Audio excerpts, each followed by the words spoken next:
여러분 안녕하세요. 이곳은 안식처 이한입니다. 아침 저녁으로는 조금 쌀쌀하지만 낮에는 정말 날씨가 좋은 요즘입니다. 사랑하는 가족, 친구, 연인과 잠깐 머리 식히러 떠나기도 좋은 계절인 것 같습니다. 오늘 읽어드릴 책은 당신은 어떤 가면을 쓰고 있나요? 라는 책입니다. 대학교 때 학교 과제로 10분짜리 자유주제로 영상을 만들어야 했는데 그때 당시 가면이라는 제목으로 좀 좋은 성적을 받았던 기억이 나는데요. 가면을 쓰지 않는 주인공이 가면을 쓴 사람들에게 속임을 당하면서 결국 주인공 자신도 가면을 쓰면서 마무리되었던 그런 영상이었습니다. 여러분들도 집 밖을 나가면서 가면을 쓰시죠. 저 역시도 회사, 미팅, 심지어 친구들에게까지도 가면을 쓰고 만났던 적이 있는 것 같습니다. 이 책을 통해 나 자신에 대해서 제대로 파악하고 또 본연의 모습으로 살아가기 위해서는 어떤 방법들이 있을지, 그럼 책 읽어드릴게요.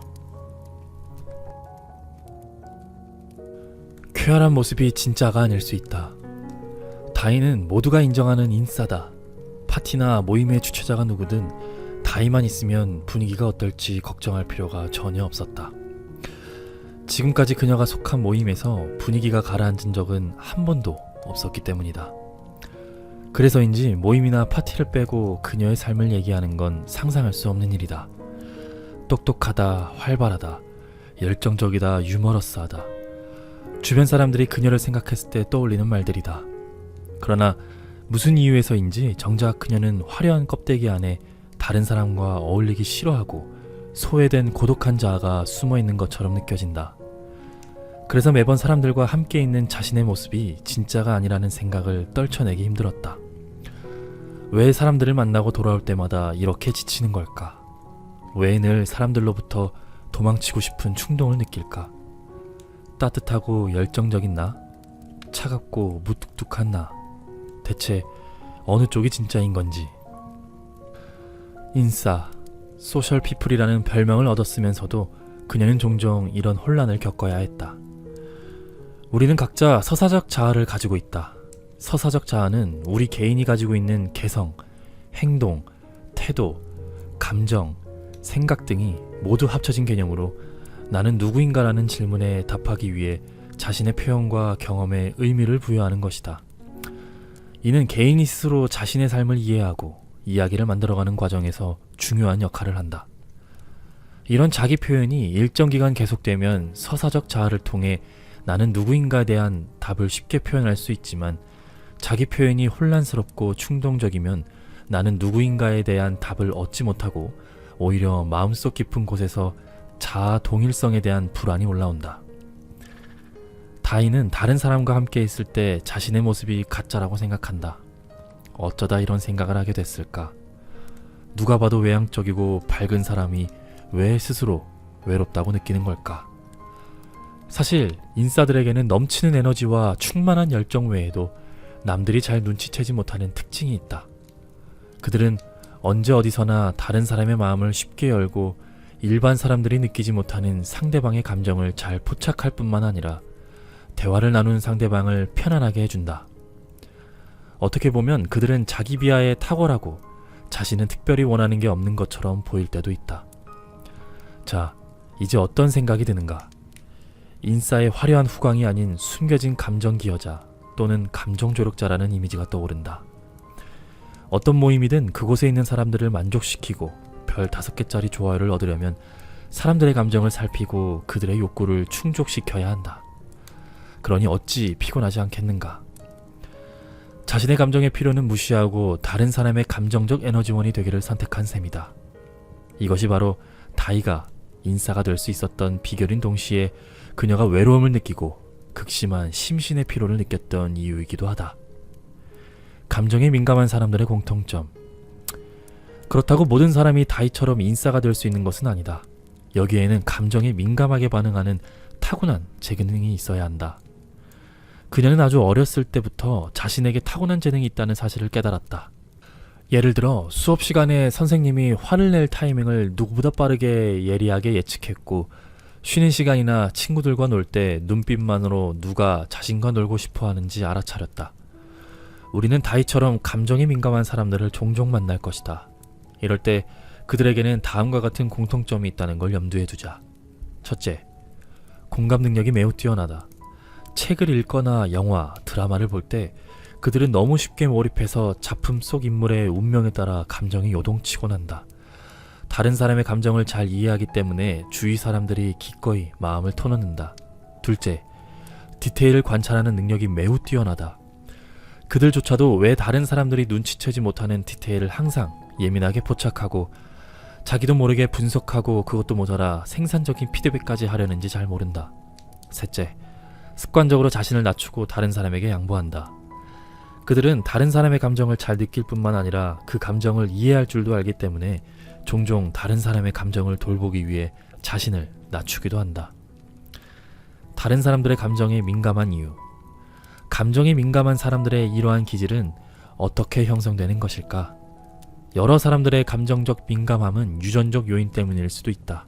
즉, 그들은 비정상적으로 민감하고 과도하게 공감하는 뇌구조를 가지고 태어났다는 의미이다. 반면에 어떤 이들은 성장 과정에서 영향을 받아 후천적으로 감정에 민감해지는 경우도 있다. 다이에게 어린 시절 특별한 경험에 관해 묻자 그녀는 남의 집살이를 했던 기억을 떠올렸다. 당시 다이는 집과 학교가 너무 멀어서 초등학교 3학년 때부터 중학교를 졸업할 때까지 외삼촌 댁에서 지냈다. 외삼촌과 외숙모 모두 따뜻하게 대해주셨지만 그녀는 늘 어딘지 모르게 위축되고 소심하게 지냈다고 한다.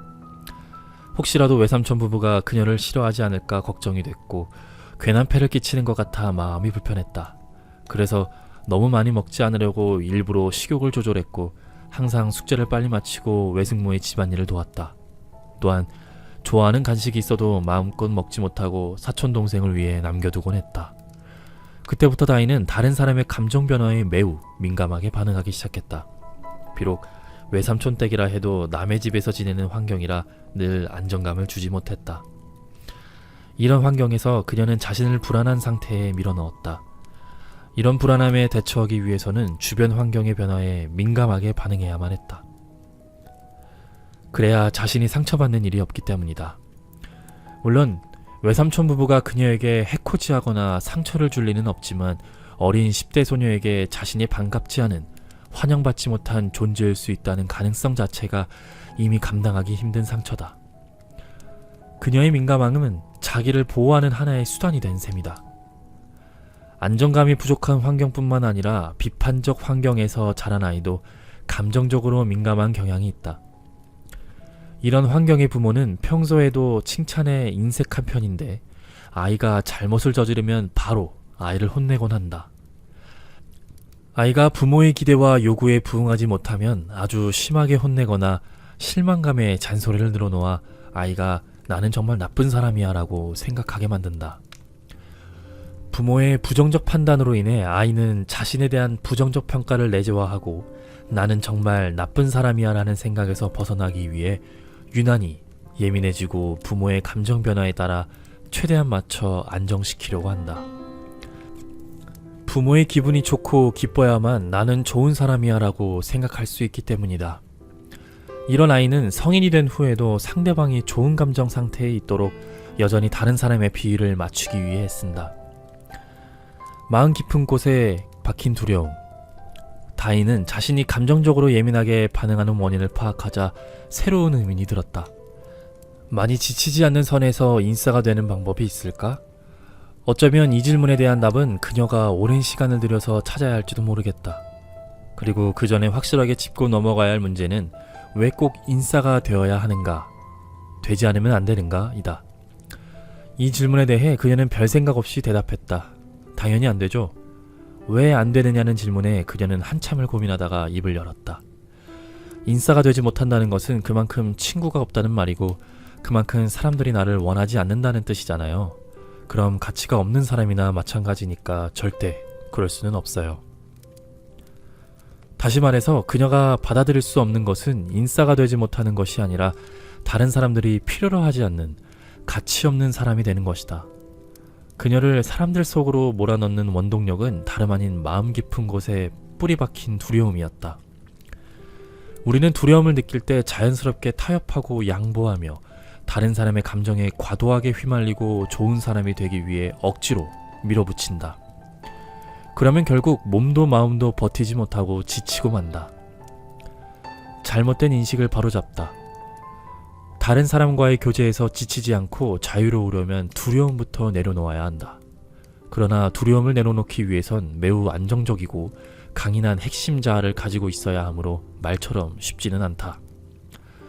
자아를 변화시키는 것은 길고 어려운 과정이지만 인식을 바꾸는 것은 상대적으로 쉽고 간단하다. 다이가 깨닫지 못한 사실은 스스로 사람의 감정에 책임을 져야 한다. 그렇지 않으면 그들은 나를 좋아하지 않을 것이다 라는 인식이 잘못되었다는 것이다. 이것은 어린 시절 외삼촌 댁에서 자라는 과정에서 심어진 잘못된 인식이다. 생각 외로 다른 사람들의 감정은 우리와 아무런 관계가 없는 경우가 많으며 다른 사람의 감정을 책임질 필요도 없다. 우리가 이 점을 명확히 인식하고 모든 삶의 영역에서 때마다 일깨워준다면 인간관계에서 더는 피로감을 느끼지 않을 것이다. 우리가 다른 사람의 평가에 신경을 쓰는 이유는 다른 사람이 자신에게 느끼는 실망감 그리고 스스로에 대해 실망감을 받아들일 수 없기 때문이다. 그러나 아무리 노력해도 모든 사람을 만족시킬 수는 없다. 우리에게 다른 사람을 실망하게 만들어도 괜찮다는 여유로운 마음만 있으면 굳이 관계 안에서 인싸가 되려고 아등바등하지 않아도 되고 다른 사람의 감정 변화에 크게 휘둘리지도 않을 것이다. 사람들 사이에서 피로감을 느끼고 싶지 않다면 감히 다른 사람을 실망시키는 일부터 시작해보자. 죽을 만큼 힘든데 웃고 있는 나. 미소 뒤에 감춰진 우울. 2021년 교육계가 발칵 뒤집히는 사건이 일어났다. 미국의 명문 사립대학교인 에머리 대학교 옥스퍼드 칼리지에 다니던 중국인 유학생 A양이 스스로 목숨을 끊은 것이다. A양은 전형적인 모범생으로 어릴 때부터 성적이 우수하고 토플 점수도 만점에 가까웠다. 선생님과 친구들은 그녀를 항상 밝고 쾌활하며 얼굴에 미소가 떠나지 않는 사람으로 기억했다. 외향적이고 모든 면에서 뛰어나던 그녀가 극단적인 선택을 하다니 모두가 믿기 힘든 일이었다. 사람들은 그녀가 미소 우울증을 앓고 있었을지도 모른다고 추측했다.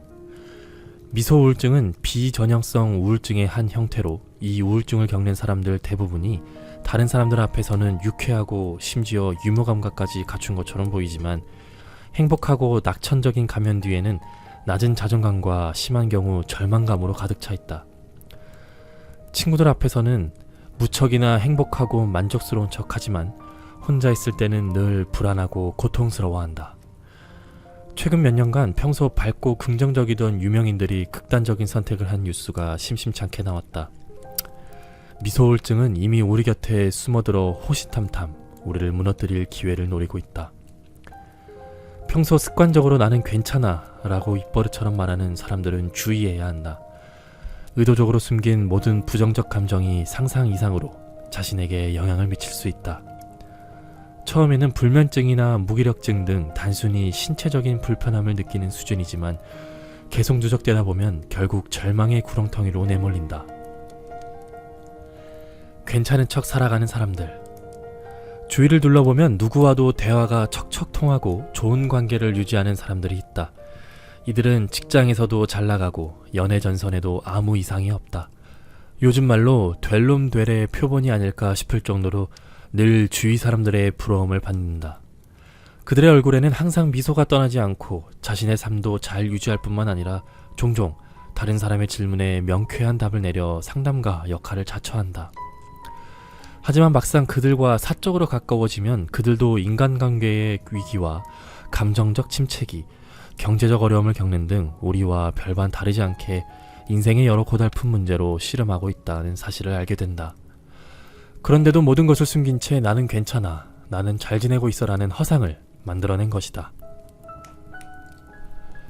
어른의 세계에서는 슬픔과 기쁨이 따로 있다고 한다. 자신의 연약함을 드러낼 수도 없고 성숙함을 보여줄 수도 없으며 그 대가로 어떤 혜택도 얻을 수 없다. 많은 사람이 어른이 되어가는 과정에서 자신의 취약성과 불안감을 숨기는 법을 배운다. 그럴듯하게 들릴 수도 있지만 자신의 연약함과 불안함을 숨긴 채 살아가는 삶이 과연 온전히 나아질 수 있을까? 그리고 진정 성숙해질 수 있을까? 어느새 익숙해진 자기 억압. 대부분 사람이 겪는 우울증은 실제로 자기 억압과 관련이 있다. 자기 억압은 감정을 표현하지 않는 것을 뜻한다. 내면의 감정이 일어났을 때 겉으론 아무런 행동이나 표정, 말 등을 표현하지 않고 억제함으로써 지금 느끼는 감정을 철저하게 숨기는 것이다. 이런 사람들은 감정은 물론 생각과 욕망까지도 억압한다. 자기 억압을 선택하는 것은 일반적으로 잠재의식과 깊은 관련이 있다. 한 번은 외출하려고 집을 막 나서는데 앞집에서 엉엉 우는 아이 울음소리가 들려왔다. 곧이어 어른이 고함치는 소리가 흘러나왔다. 너 그렇게 계속 울면 진짜 혼난다. 얘가 맞아야 울음을 그치려나? 엄마가 계속해서 아이를 혼내자 아이의 울음소리는 더욱 커졌다. 이윽고 엄마는 정말로 아이를 때리기 시작했고 아이는 자지러질 듯이 울어댔다. 문 앞에 서 있던 나는 도저히 듣고만 있을 수가 없어서 참지 못하고 초인종을 눌렀다. 아이의 엄마가 방범창 사이로 얼굴을 내밀고는 차갑게 쏘아붙였다. 무슨 일이시죠? 나는 최대한 감정을 억누려 애썼다. 아이가 너무 오랫동안 울어서요. 어머님도 혼내느라 지치셨을 텐데요. 그만하셔도 되지 않을까요? 내 말을 듣고 아이의 어머니는 나를 흘겨보더니 미친놈이라고 말하고는 문을 쾅 닫아버렸다. 결국 나는 아이의 울음소리를 들으면서 자리를 떠날 수밖에 없었다. 심리상담사로 일하는 동안 수많은 유형의 내담자들을 만났다. 이들은 모두 어렸을 때 운다는 이유로 부모에게 매를 맞은 경험이 있었다. 울 때마다 부모는 울음을 그칠 때까지 더 세게 때렸다. 그렇게 서서히 아이들은 맞을 때 아무 말도 하지 않는 것에 익숙해졌다. 이처럼 성장 과정에서 자기 표현이 항상 무시되거나 다른 사람에게 거부당하고 억압을 받으면 점점 표현 대신 자신의 감정을 억압하는 방법을 배우게 된다. 항상 다른 사람에게 나는 괜찮다, 나는 잘 지낸다라고 표현하는 사람은 그저 어른으로서 겉으로 드러나는 체면을 유지하려 애쓰는 것일 뿐 내면 깊은 곳에는 해결되지 않은 두려움을 감추고 있다. 그들은 자신의 취약성과 불안이 드러날까, 그것이 다른 사람들의 반응을 얻지 못할까봐 두려워한다. 괴로움이 곧 수치심과 연결. 자기 억압의 형성이 우리가 태어나기 훨씬 전에 발생했다고 말하는 사람도 있다. 프로이트의 심리성적 발달 단계 이론에 따르면 0세에서 1세를 구강기라고 한다. 이때 영아기의 아이는 주로 빨기, 핥기, 물기, 씹기 등의 구강 활동을 통한 자극으로 쾌감을 느끼기 때문에 손에 잡히는 대로 입에 넣는 것을 좋아한다. 이러한 구강 활동을 통해 세상과 소통하는 것이 구강기의 전형적인 특징이다. 구강기 아이는 엄마와의 공생으로부터 제1차 분리에 이르는 심리 발달 단계를 경험한다. 이 단계를 잘 거치면 아이의 미래에 독립적인 인격을 형성하고 경계의식을 확립하는 데도 좋은 토대가 된다. 그렇지 않으면 아이가 성장하면서 자기 표현에 어려움을 겪거나 차거증 등의 행동 특징을 보일 가능성이 있다. 이 단계에서 형성되는 표현 장애를 더 잘 이해하기 위해 다음과 같은 상황을 가정해 볼 수 있다. 태어난 지 얼마 안 된 갓난아이인 당신은 매일같이 집 앞을 지나가는 요란한 기차 소리 때문에 항상 두려움을 느낀다. 당신에게는 두려움을 표현할 다른 방법이 없기에 목 놓아 울 수밖에 없다. 그러나 어머니는 당신의 울음소리에도 아랑곳하지 않고 그냥 가끔 톡톡 다독이며 나무라는 투로 달랠 뿐이다. 당신은 어머니의 이런 반응에서 사랑스럽지 않고 말을 잘 안 듣는 자신의 모습을 발견하고 잠재의식 속에서 자신을 탓하며 깊은 수치감을 느낀다. 그러면서 울음으로 자신의 감정을 표현하는 것이 어머니를 공격하는 것이자 불쾌하게 만드는 행동이라고 생각하게 된다. 실제로 당신이 잘못하지 않았음에도 당신은 여전히 무의식적으로 자신의 수치심을 인정하며 자신을 표현하는 것이 다른 사람을 공격하는 것이라고 인식한다. 이러한 잠재의식은 당신이 성장한 후에도 다른 사람이 경계를 넘어 심리적 약탈을 할 수 있도록 허용하고 괴롭고 힘들어도 거절하지 못하게 만든다. 자신의 괴로움을 표현한다는 것은 그에 수반되는 수치심을 경험해야 한다는 의미로 두려운 것이다. 취약함을 드러낼수록 강해진다. 나는 잘 지내고 있어 라고 가장하는 사람들의 내면을 보면 과도하게 억눌린 부정적 감정이 쌓여있다. 이는 결국 불안장애, 우울증, 강박증 등과 같은 훨씬 격렬한 방식으로 표출된다. 많은 사람이 간혹 이 부정적인 감정이 들킬까 노심초사하며 웃음으로 감추고 괜찮은 척 하는데, 그럴수록 내면의 두려움은 따라오고 이는 다른 사람과 진실된 관계를 맺지 못하게 한다. 정말로 더 나은 사람이 되고 싶다면 자신의 감정과 느낌을 과감히 표현하고 자신의 취약함과 불안을 드러낼 줄 알아야 한다. 상담을 하다 보면 여러 유형의 사례를 접하게 되는데 그중 습관적으로 자신을 억압했던 한 중년 여성이 지금도 기억에 남는다. 저와 내담자로 관계를 맺는 순간부터 당신은 자신의 감정을 존중하는 법을 배울 거예요. 내 말에 그녀는 곧바로 반문했다. 그 말에 놀라지 않을 수 없었다. 내 감정이요? 그게 뭐예요? 오랜 자기 억압은 자신의 감정을 알아차리는데 무감각하게 만들었다. 나는 어쩔 수 없이 그녀가 자신의 진실한 내면과 연결되어 진짜 기쁨과 슬픔, 괴로움과 억울함, 불안함 같은 감정 상태를 경험하게 한 이후 이것이 그녀의 진짜 감정이라고 알려주었다. 우리는 먼저 자신의 감정을 존중하는 법부터 배워야 한다. 그런 뒤 담대하게 자신을 표현해야 한다. 누구나 궁극적으로 바라는 바는 자신의 진짜 모습을 다른 사람에게 드러내어 외부 세계와 더 깊이 관계를 맺고 더욱 의미 있게 살아가는 것이다. 자신에게 솔직해지는 것은 두려움 없이 자신을 드러낸 데서 비롯된다. 드러낼수록 두려움이 사라지기 때문이다. 내향적인 사람이 장점을 발휘하는 방법. 기질은 바꿀 수 없을까? 부모의 눈에 이단은 조금 특별한 아이였다. 그의 특별함은 일상에서도 자주 발견됐는데 이단이 7살 때 3살 동생이 자신을 괴롭히는데도 어떻게 반격해야 할지 몰라서 가만히 당하고만 있었다. 부모는 아들의 전투력을 끌어올려야겠다는 생각에 운동장으로 데려가 훈련을 시켰다. 하지만 이단은 빨리 집에 가서 조용히 쉬고 싶어 했다. 이단은 매우 똑똑했지만 공부보다는 자신이 좋아하는 자동차 모형 만들기에 더 많은 시간과 에너지를 쏟았다. 주변에 좋은 친구가 있어도 놀이나 행사에 참여하는 것을 싫어했다. 부모는 이단의 모든 행동이 잘 이해가 되지 않아 아들이 우울증에 걸렸다고 생각했다. 부모는 아들이 좀 더 사교적이길 원했는데 여러 곳을 다니며 치료를 받았다. 하지만 그때마다 의사는 이단에게 아무런 문제 없이 건강하고 단지 성격이 내향적일 뿐이라고 했다. 그러나 이단의 부모는 걱정스러운 나머지 쉽게 마음을 놓지 못하고 아들의 치료를 위해 계속해서 병원을 찾아다녔다. 미국의 유명 작가 수정 케인의 콰이어트에 소개된 소년 이단의 이야기이다. 이 책을 읽고 난 후 한참 동안 이 이야기는 내 머릿속에서 떠나지 않았다. 나는 한 번도 자식을 향한 부모의 사랑을 의심해 본 적이 없다. 이단의 부모님 역시 아들을 사랑하는 마음 때문에 적극적으로 치료에 매달리고 오랜 시간 공을 들이지 않았을까? 물론 아들이 앞으로 사회에 적응하지 못할까봐 걱정스럽기도 했을 것이다. 하지만 장담하건대 이단의 기질을 바꾸는 것은 절대 불가능하다. 앞서 나온 이단 부모의 이러한 대처는 오히려 아이의 자아 인식을 파괴할 수 있고 결국 멀쩡한 아이를 치료하는 꼴이 되어버리고 만다. 내향적인 사람에게 불공평한 세상. 어떻게 보면 우리가 사는 세상은 내향적인 사람들에게 항상 불공평한 것 같다. 내 친구는 내향적인 사람이다. 그녀는 외국계 기업의 영업관리직 채용에 지원하여 우수한 성적으로 필기시험을 통과했지만 면접을 보다가 모집 직군과 성격이 맞지 않는다는 면접관의 말 한마디에 탈락하고 말았다. 실제로 그녀와 같은 내향적인 사람은 성공적으로 취업을 하더라도 무리와 어울리지 못한다는 이유로 승진과 연봉 인상에서 불이익을 받는 경우가 많다. 내향적인 사람이라면 누구나 부정적인 사회적 평가에 직면한다. 이것이 첫 번째 압박이다. 콰이어트에서 나온 데이터에 따르면 인구 중 3분의 1이 내향형이라고 한다. 다시 말해 이 세상에서 외향적인 사람들의 비중이 훨씬 더 크다는 의미이다.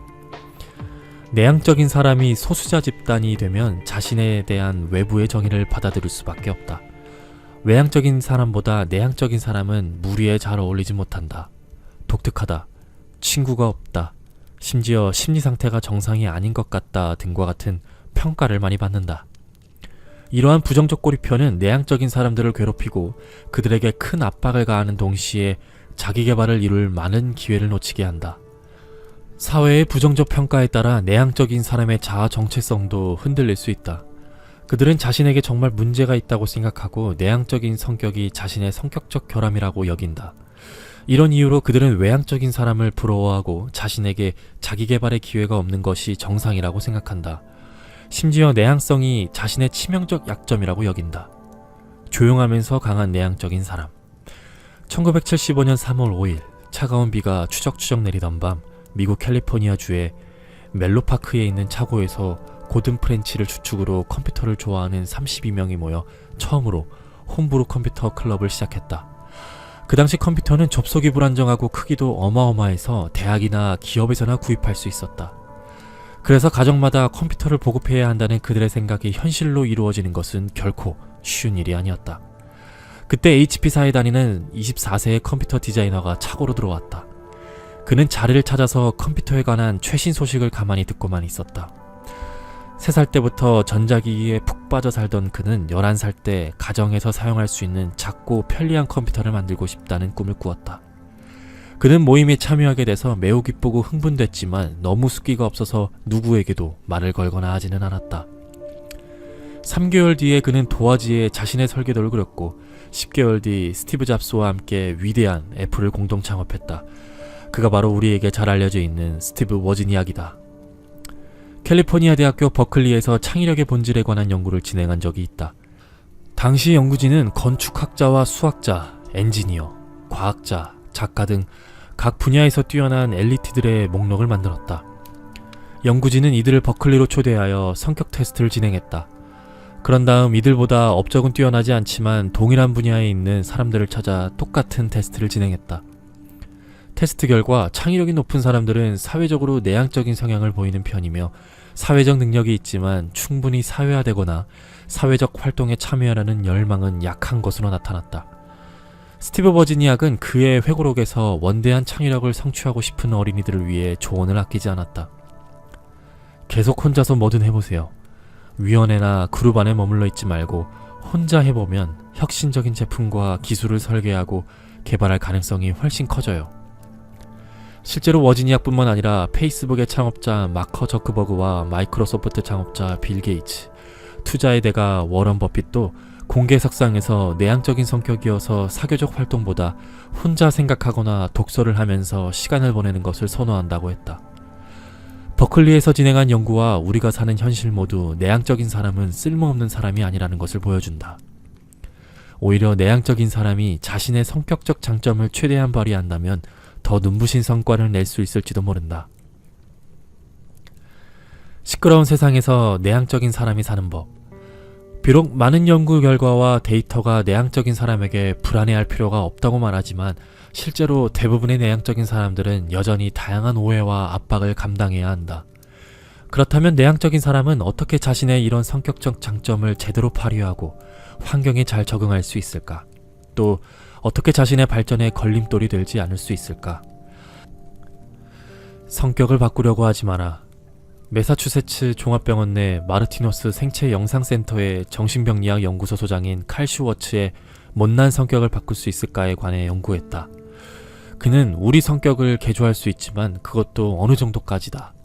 타고난 기질은 우리가 어떻게 살았든 간에 우리에게 영향을 미친다.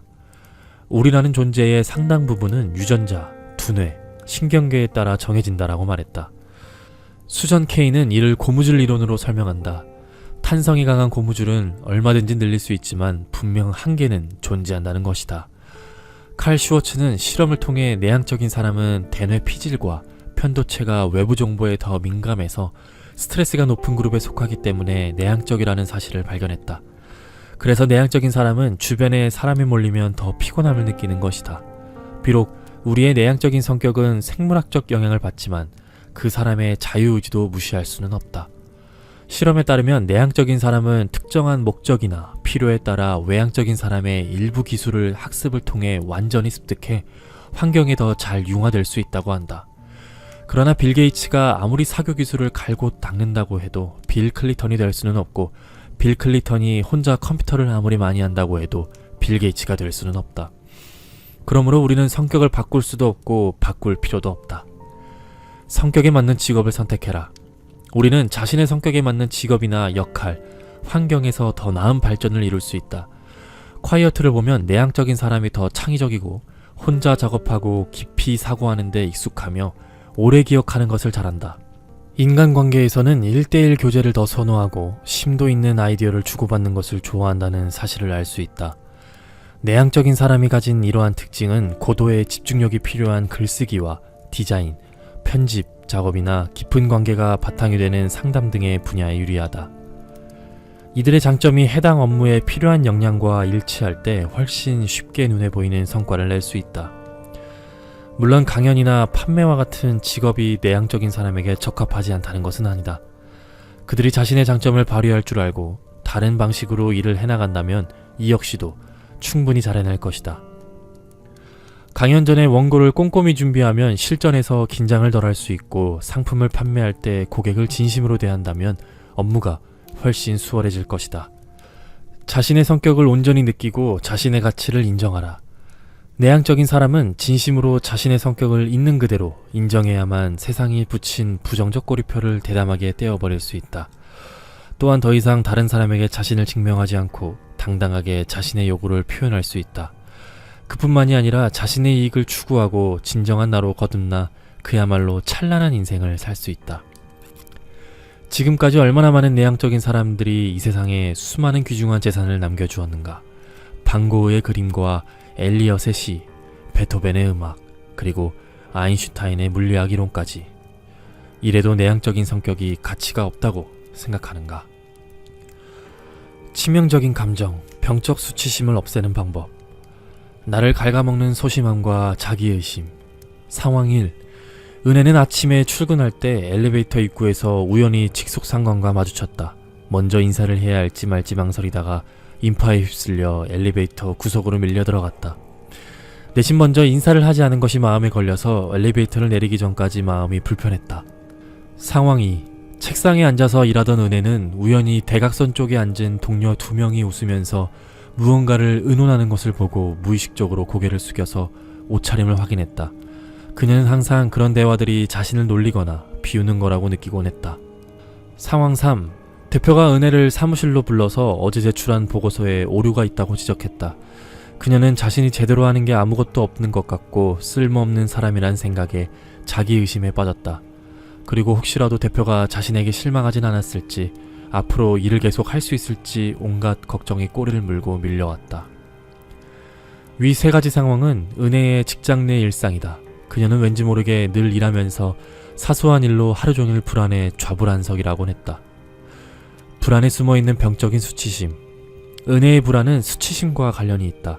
살다 보면 많은 사람 앞에서 망신을 당하거나 공개적으로 고백했다가 거절당할 때처럼 수치심을 느끼는 경험을 한다. 수치심을 느끼는 것은 지극히 정상적인 감정 반응이다. 그러나 은혜처럼 일상 업무와 생활에서 늘 수치심에 시달리느라 하루 종일 불안에 떨고 자신을 부정적으로 평가하고 바라만 보는 현상을 심리학에서 병적 수치심이라고 한다. 병적 수치심이 있는 사람은 자신의 존재 자체가 실수이자 수치라고 생각한다. 이런 뿌리 깊은 인식 아래 부정적인 자기인식이 파생되어 맹목적으로 자신을 비하하고 나는 쓸모없는 사람이야, 나는 비난받을 만해 등 자신의 단점을 과장한다.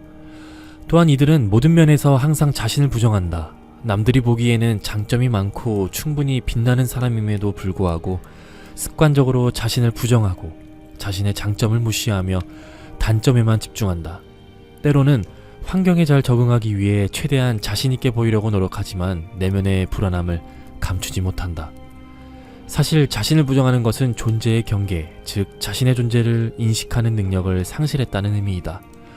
그러므로 다른 사람의 말이나 행동이 날카로운 무기가 되어 자신의 세계를 침범하는 것처럼 느껴진다. 늘 내가 부족하다는 생각에 빠지다.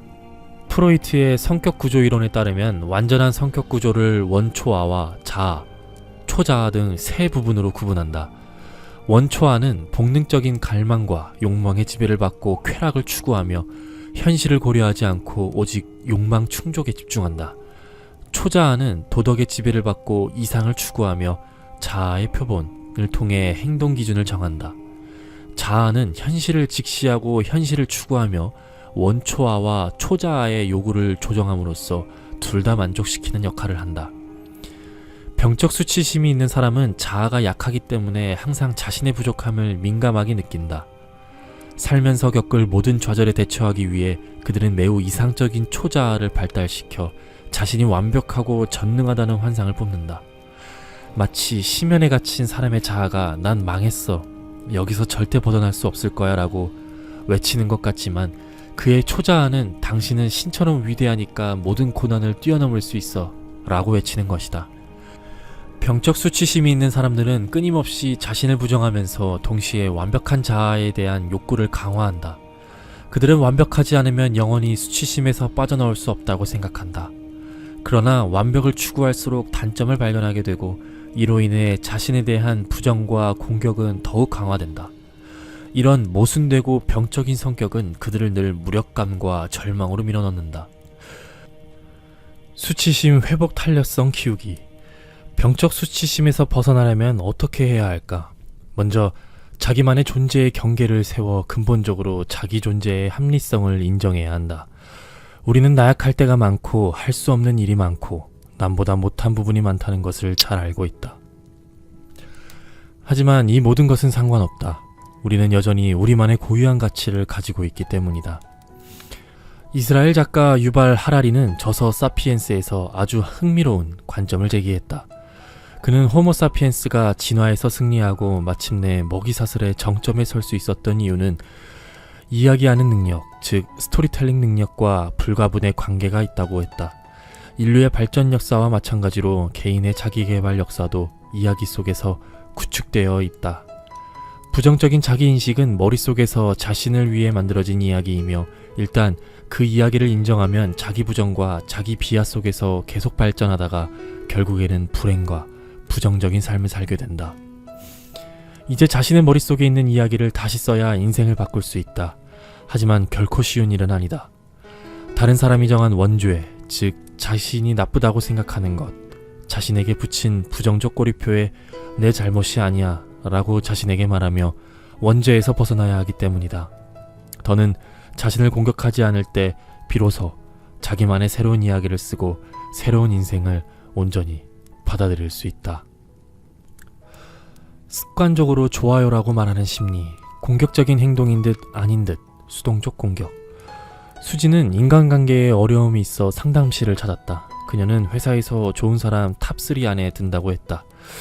얘기를 듣다 보니 좋은 사람보다는 예스맨에 가까웠다. 예를 들어 그녀가 좋아하지 않는 직원이 하루가 멀다 하고 같이 밥을 먹자, 쇼핑하자고 하는데 속으로는 가고 싶지 않아도 매번 좋아요 라고 생각한다. 그러니 다른 동료와의 관계나 회사 생활에 대해서 말할 것도 없었다. 누구든 도움을 청하기만 하면 언제든지 좋아요 라며 도와줄 것이다. 나는 그녀가 승낙을 할 때 어떤 기분일지 궁금했다. 다른 사람을 도와줄 때 행복한가요? 그녀는 잠시 침묵하더니 진짜 속마음을 꺼내놨다. 그냥 행복한 척 하는 거죠. 깊은 상담을 통해 나는 그녀가 자신을 연기력이 뛰어난 배우로 생각하고 있다는 사실을 알게 됐다. 아무래도 연기를 하다 보면 허점이 드러나기 마련이다. 그녀의 불행은 다른 방식으로 드러났다. 그녀가 좋아하지 않는 동료와 쇼핑을 할 때 가끔 농담조로 상대방의 안목이 나쁘고 품위가 없다고 비아냥거리거나 다른 동료들에게 도움을 줄 때도 종종 부주의하게 행동할 때가 많았다. 수지는 불만을 직접 표현하지는 않았지만 매우 소극적이고 은밀한 방식으로 내면의 부정적인 감정을 표현했다. 이러한 그녀의 부정적인 감정을 표현하는 방식을 수동적 공격이라고 한다. 주변에 별로 마음에 들지 않는 사람이나 일을 할 때 감정이나 공격성을 간접적으로 드러내 주변 사람들을 당황하게 만드는 사람을 본 적 있는가? 그들과 함께 지내다 보면 가끔 내가 뭘 잘못했나? 하는 심각한 의구심이 든다. 바로 옆에 그런 사람이 있다면 아마 수동적 공격 성향이 있는 사람이다. 노라고 하지 못하는 사람들. 거절할 줄 모르는 사람은 자신의 뜻을 거스르는 고통을 감수해야 한다. 수진이 겪는 인간관계 문제의 근원은 그녀가 거절하지 못하는 데 있다. 다른 사람의 기대에 부응하기 위해 좋은 사람이라는 이미지 관리에 공을 들이지만 정작 내면에 감춰둔 부정적인 감정은 어쩔 수 없이 터져나오게 된다. 부정적 감정을 억누를수록 반항심은 더욱 거세진다. 알고 보면 그녀의 마음 깊은 곳에는 진정한 내가 되고 싶다는 강한 열망을 품고 있다. 그녀가 노라고 할 때 명확하게 말할 수 없을 때는 수동적 공격 방식으로 거절을 표현할 수밖에 없는데, 그 이면에는 나를 힘들게 했으니까 나도 가만히 있지 않을 거야 라는 생각이 깔려있다. 수동적 공격의 위험은 관계를 파괴할 뿐만 아니라 자신을 향한 일종의 징벌적 조치이기도 하다. 부정적 감정을 직접적이고 정상적으로 표출할 수 없으니 수동적 공격자는 오랫동안 부정적 상태에 노출되어 정신건강에 심각한 영향을 받을 수 있다. 수동적 공격 관계 패턴인지 확인하는 법. 다른 사람의 수동적 공격성을 식별하는 것은 어렵지 않은데 자신의 수동적 공격성을 파악하기는 어려울 때가 있다. 우리가 수동적 공격의 관계의 패턴에 빠졌는지 아닌지를 어떻게 판단할 수 있을까? 이에 대해 우리는 생활하면서 다음과 같은 행동 습관이 있는지 세심하게 살펴볼 필요가 있다. 다른 사람에게 불만이 생기면 직접 말하지 않고 뚱한 표정으로 감정을 드러낸다. 마음에 들지 않는 사람이 있으면 이유를 설명하지 않고 그 사람을 멀리하거나 소외시킨다. 일을 처리할 때 가끔 누군가를 난처하게 하려고 고의로 미루거나 문구적거리고 협조하지 않는다. 일부러 문을 쾅 닫는 등 말 대신 과장된 행동으로 부정적 의사를 표시한다. 위와 비슷한 상황이 있었다면 우리도 수동적 공격 방식을 사용하는데 익숙하다고 할 수 있다. 수동적 공격의 악순환에서 벗어나려면 자신에게 수동적 공격 성향이 있다는 것을 알았다면 이제 이 바람직하지 않은 행동 방식에서 벗어나는 방법을 배워야 한다. 첫째, 자신의 감정을 인지하는 능력을 향상시킨다. 대부분 수동적 공격은 자신의 감정을 무시하는 데서 비롯된다. 여기에는 감정 자체를 무시하는 것뿐만 아니라 감정의 근원을 무시하는 것도 포함한다. 감정과 그 발생 과정을 관찰해야만 수동적 공격 이면에 있는 욕구를 발견할 수 있고 스스로 변화하고자 하는 동기부여도 할 수 있다. 둘째, 자신의 감정을 말로 표현한다. 우리가 수동적 공격 모드를 작동하는 이유는 분명히 내면에 어떤 부정적 감정이 촉발되었기 때문이다. 자신의 이러한 감정을 평화롭게 말할 수 있을 때 상대방도 더 쉽게 이해하고 받아들일 수 있다. 많은 심리학 연구에 따르면 의사소통을 할 때 자신의 감정을 솔직하게 표현하는 것은 상호관계의 발전을 촉진하는 데 매우 중요한 의미가 있다. 셋째, 원치 않는 다른 사람의 부탁이나 요청을 거절하는 능력을 키운다. 오랫동안 거절하는 방법을 몰랐기 때문에 주변의 모든 것에 비위를 맞추는 데 익숙해졌고 그 결과 엄청난 부정적 감정이 주기적으로 축적되었다. 그리고 이런 부정적 감정을 수동적 공격의 방식으로 표현했다. 따라서 다른 사람을 거절하는 법을 배우고 자신의 경계의식을 확립해야만 수동적 공격의 악순환에서 벗어날 수 있다.